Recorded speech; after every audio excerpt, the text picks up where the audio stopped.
নমস্কার বন্ধুরা, তোমরা সবাই কেমন আছো? আশা করছি সবাই খুব ভালো আছো। আমিও খুব ভালো আছি। আজকে অনেক রাত করেই বেরিয়ে গেছিলাম অরিন্দমের সাথে।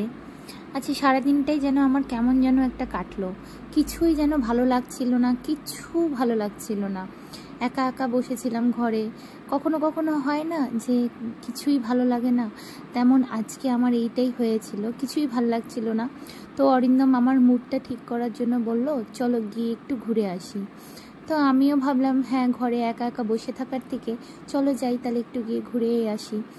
তা অনেক রাতেই বেরিয়েছিলাম, 9:40 বেরিয়েছিলাম। তো বেরিয়ে আমরা সাথে দুজনে মিলে একটু গল্প করলাম, একটু কথা বললাম। তো অনেক সময় কি হয় যে একা একা ঘরে বসে থাকার থেকে না একটু একটু বাইরে গিয়ে একটু ঘুরে আসবে, একটু প্রিয়জনের সাথে একটু কোয়ালিটি টাইম স্পেন্ড করবে, দেখবে তোমার মুড অটোমেটিক ঠিক হয়ে যাবে। তো আজকে অরিন্দম আমাকে অনেকটাই বোঝে যে আমি কি করলে হয়তো আমার মুডটা একটু সুইং হবে। তো আজকে আমার কোনো রিজন ছিল না মন খারাপের, বা মন খারাপও ঠিক বলবো না। কি হয়েছিল আমি নিজেও জানি না। আজকে আমি ফেসবুকে অ্যাক্টিভ ছিলাম না। সময় ছিল, কিন্তু অজস্র সময় ছিল। দুপুরে পরে ফ্রি হয়ে গেছিলাম, কিন্তু আমার আজকে কিছুই ভাল লাগছিল না।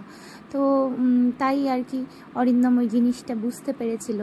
তো আমরা একটু ঘুরে টুরে একটু টাইম স্পেন্ড করে আসলাম। তো আমাকে অনেকটা দূরে নিয়ে গেছিলো ঘুরতে। তো আমি বলেছিল বাইরে খাওয়া দাওয়া করার কথা।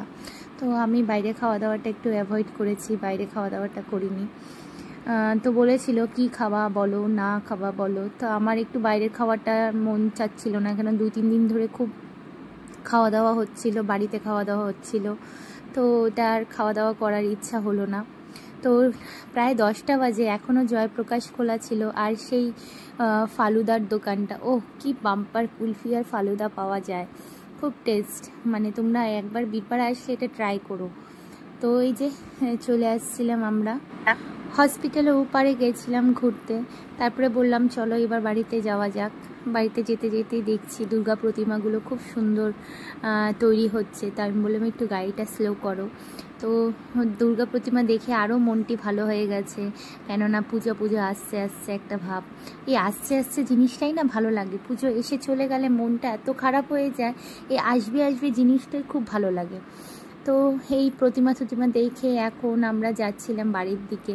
বাড়িটা তো যেতেই হবে, সব কিছুরই একটাই ঠিকানা, বাড়ি না গেলে কি আর হয়? যতই তুমি বাইরে যাও না কেন, বাড়িটা তোমাকে ফিরতেই হবে। চলে আসছিলাম আমার অফিস পাড়া প্যান্ডেল দেখতে। অফিস পাড়াও কত সুন্দর প্যান্ডেল, প্রায় রেডি হয়ে গেছিলো। তো আমার ভীষণ ভালো লাগবে এই পুজো আসবে আসবে ব্যাপারটা। এসে চলে গেলে না খুব দুঃখ হয়। তোমাদের কি হয় একটু আমাকে জানিও।